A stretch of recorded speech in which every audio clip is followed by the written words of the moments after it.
Alea merasa sangat dipermalukan. Bagaimana bisa seorang gadis berpenampilan sederhana memiliki black card? Bagaimana bisa Daniel memberikan kartu itu padanya? Sementara dia, seorang nyonya di keluarga itu, selama 7 tahun hanya memegang kartu platinum. Meskipun marah, kesal, dan rasa dipermalukan, Alea berusaha untuk menyembunyikan semua emosinya. Dia berlindung pada topeng wajahnya yang seolah-olah baik-baik saja. Selepas kejadian itu, ketiga teman Alea menjadi lebih ramah pada Alma. Mereka mulai mendekati Alma. Mungkin mereka pikir dengan mendekati Alma, mereka akan mendapatkan keuntungan lebih. Alea tetap membayar belanjaan teman-temannya. Setelah puas berbelanja, Alea mengajak mereka ke kafe eksekutif tempat berkumpulnya para sosialita kelas atas.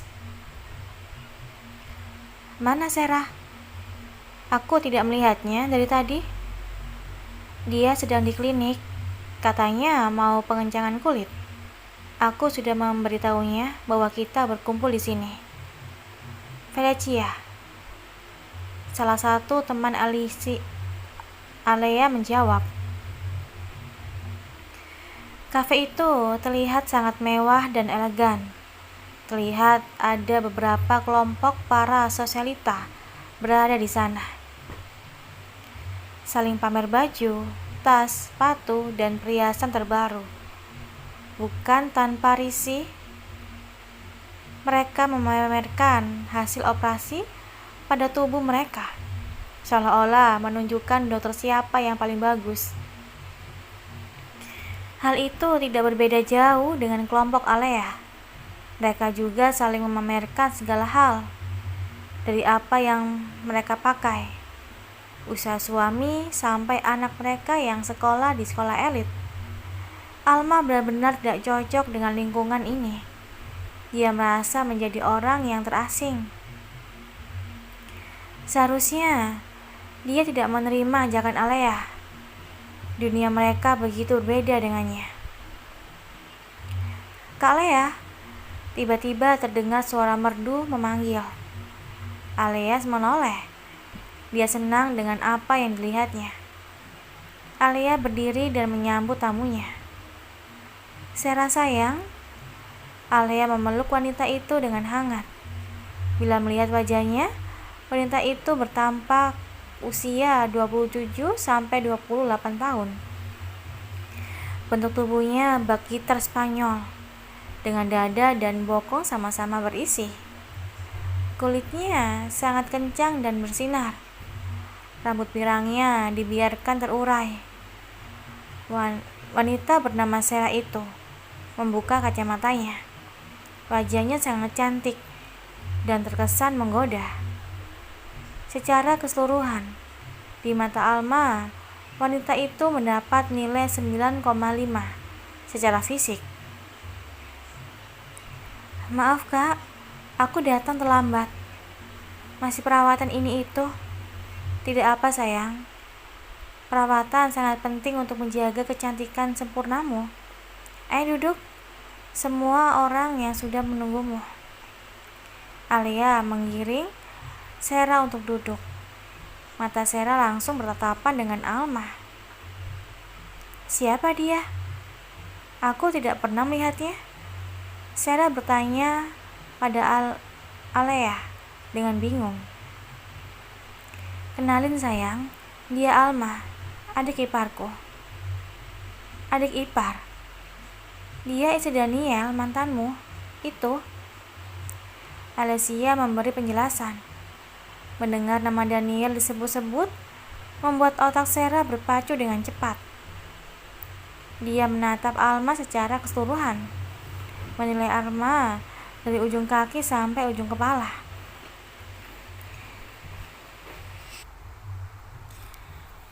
Jadi, gosip putra kedua dari grup H menikah itu benar adanya? Kakak yakin dia istri Daniel? Sarah bertanya sangsi. Tatapan matanya tampak mengejek penampilan Alma. Ayolah Kak Lea, jangan bercanda denganku. Tidak mungkin Daniel meninggalkanku hanya untuk wanita seperti ini. Lihatlah dia. Apa yang dilihat dari Daniel? Dari dia. Sarah sayang, tolong jangan berbicara seperti itu. Daniel mencintainya. Seingatku, Daniel mencintai semua wanita berwajah dan bertubuh cantik. Alma masih terdiam. Dia menahan diri untuk tidak meluapkan amarahnya. Meskipun perkataan wanita itu membuatnya sakit hati, tapi lebih banyak kemarahan yang menguasai hatinya. Gadis kecil, bagaimana kabar si playboy Daniel? Apa dia tetap maniak seks? Aku ingat, dulu kami melakukannya sepanjang hari. Pria itu tidak mengizinkanku beristirahat, bahkan untuk semenit pun. Dia benar-benar gila seks. Dia laki-laki pertama yang berhasil membuatku puas. Aku benar-benar merindukan miliknya yang perkasa. Pas. Alma menyiram wajah Sarah dengan minuman di tangannya. Cairan itu membasahi wajah, rambut, dan pakaian Sarah. What the fuck? Berani-beraninya kau telah jalan. Sarah mendekati Alma dan menjambak rambutnya. Alma tidak mau kalah. Dia balik menjambak rambut Sarah dengan sekuat tenaga. Au, au, lepasin brengsek. Jalan kampung, au, lepasin. Alma menjambak rambut Sarah sekuat tenaga. Dia tidak menghiraukan jeritan kesakitan yang keluar dari mulut Sarah. Hatinya begitu panas saat Sarah membicarakan suaminya. Apalagi wanita itu berkata bahwa mereka pernah tidur bersama. Dia tidak akan memaafkan wanita ini. Oh, lepasin aku. Felis, Kak Lea, tolong aku. Sarah berteriak-teriak. Alea yang sejari tadi memperhatikan drama itu cukup terkejut dengan adegan yang ada di depan mata. Plot ini tidak sesuai dengan rencananya. Dibayangkannya Alma akan dibully habis-habisan oleh Sarah.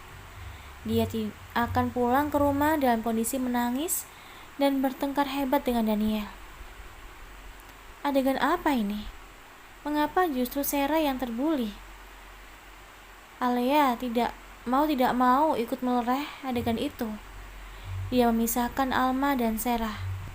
Dengan sekali gerakan, Alma mendorong tubuh Sarah hingga menghantam dinding. Oh, Sarah mengaduk kesakitan.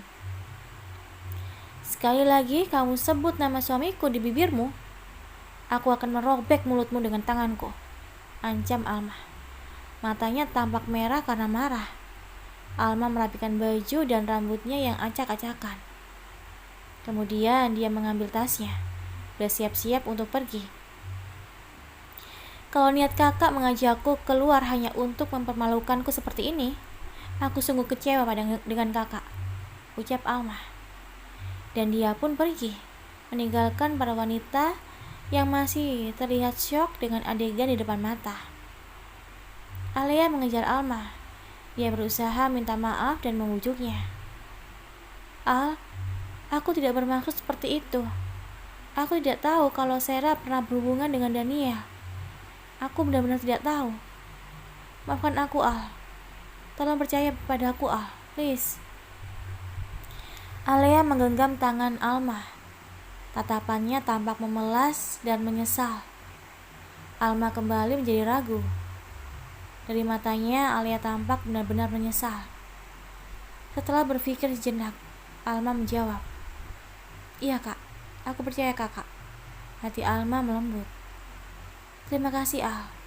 Aku janji kejadian seperti ini tidak akan terulang lagi." "Iya, Kak. Aku pulang dulu. Aku akan mengantarmu." "Tidak perlu, Kak. Aku bisa pulang sendiri." "Al, please. Tolong, kejadian ini cukup kita berdua saja yang tahu. Aku takut dimarahin Mami. Please ya, Al." "Iya, Kak. Kakak tidak perlu khawatir." Aku pulang dulu, Kak. Alma memesan taksi dan pulang ke apartemen. Di sepanjang jalan, dia mulai menangis. Perkataan wanita bernama Sarah itu terngiang-ngiang di kepalanya. Dia begitu cemburu, meskipun itu hanya masa lalu suaminya. Tapi sakitnya hati ini membayangkan Daniel dan Sarah melakukan hal itu. Alma tidak ingin menyalahkan Daniel, tapi tetap saja hatinya sakit. Begitu sampai di apartemen, Alma melemparkan tubuhnya di ranjang dan kembali menangis. Seharusnya dia paham konsekuensi menikah dengan mantan playboy. Kedepannya, kejadian seperti ini pasti akan sering terjadi. Entah berapa banyak mantan pacar suaminya atau wanita yang pernah ditidurinya. Alma tidak bisa membayangkan. Dia hanya berharap hatinya akan sekuat dan tetap percaya bahwa Daniel sekarang hanya mencintainya, mencintai bayi mereka untuk seterusnya. Hari itu, para pemegang saham melakukan rapat. Dari hasil rapat diputuskan bahwa beberapa minggu ke depan akan diadakan rapat lagi dengan wacana pemilihan direktur utama grup H. Kandidatnya hanya Daniel dan Darren. Daniel merasa sangat tidak enak hati. Dia pergi ke ruangan Darren hanya sekedar untuk menyapa dan membesarkan hatinya.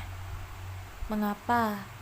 Mengatakan bahwa dia tidak memiliki niatan untuk mengambil posisi itu.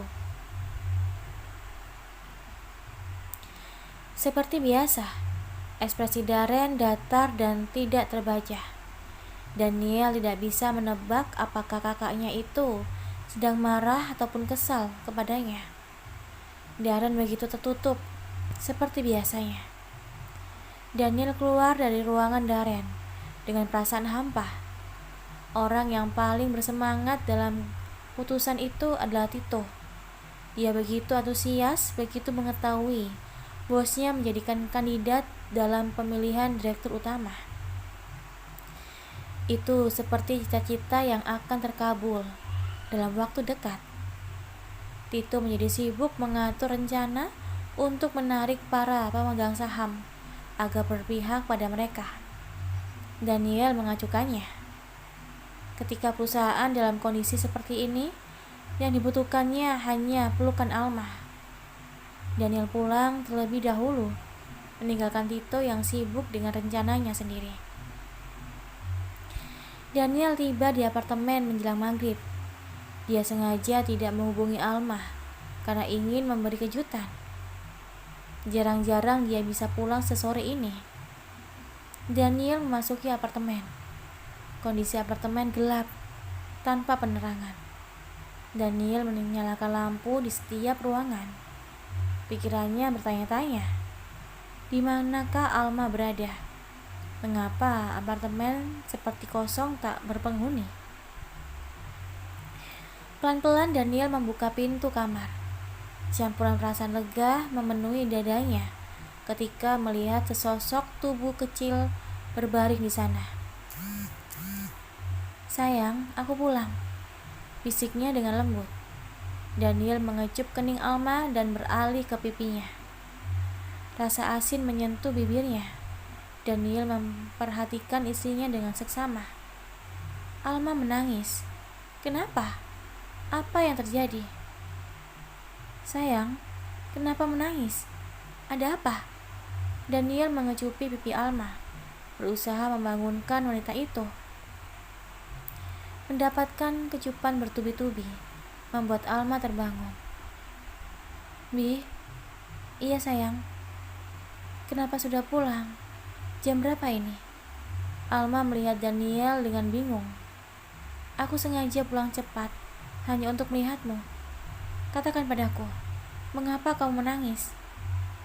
"Ah, air mata ini. Tadi aku melihat film sedih. Aku menangis karena itu." "Yakin karena film?" "Iya, beneran tidak ada alasan yang lain." Beneran, Bi. Cium aku, pinta Alma. Jarang-jarang Alma meminta untuk menciumnya. Dengan sigap Daniel melakukannya. Dia mencium Alma dengan lembut, menyusuri lekuk bibirnya yang hangat. Alma menggelayutkan tangannya di leher Daniel, semakin memperdalam ciuman mereka. Bi, iya, bercintalah denganku. Hah? Alma langsung menutup mulut Daniel yang tercengang dengan mulutnya. Ia menciumi Daniel seperti wanita gila. Kali ini dia berkuasa. Dia yang mendominasi. Alma mengecup keseluruhan tubuh Daniel tanpa meninggalkan sejekal kulit pun, membuat Daniel mendesah kesenangan.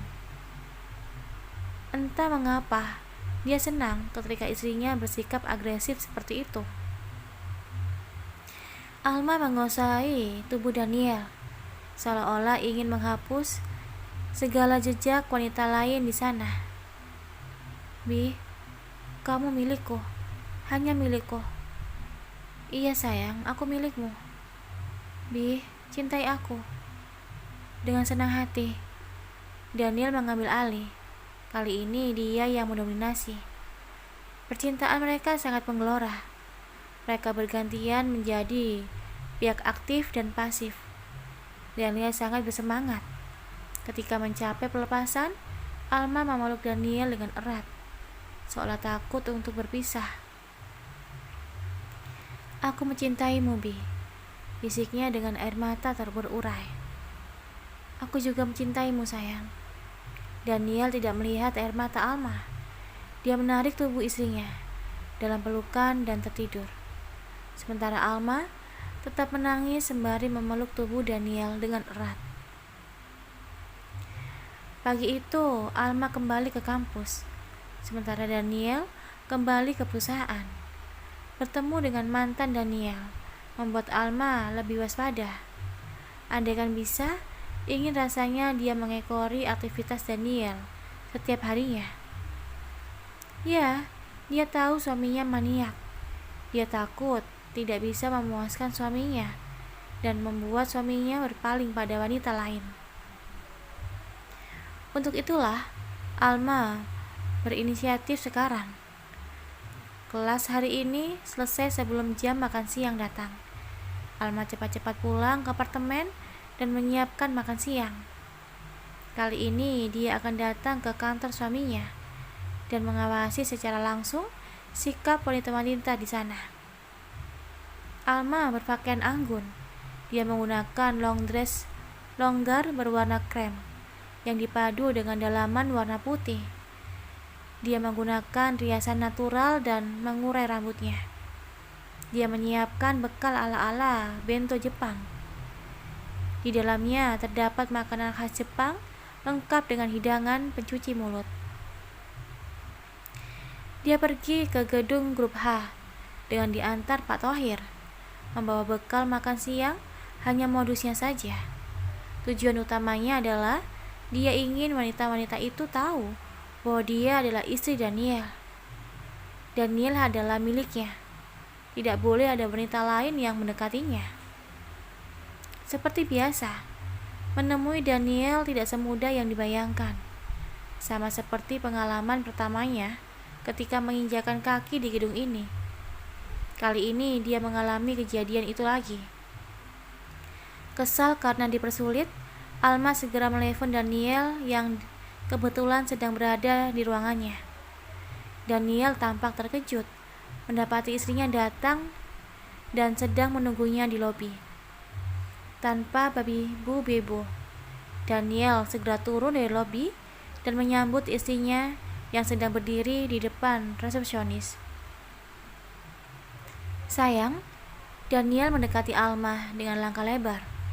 Dalam beberapa detik kemudian, Alma sudah berada di pelukannya. Daniel seolah-olah tidak peduli dengan pandangan para pekaryawan yang tampak sangat terkejut melihat tingkahnya.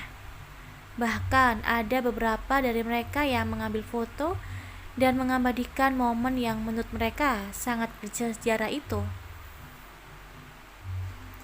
Kok tumben kesini? Kangen ya? Daniel mencubit hidung Alma dengan gemas.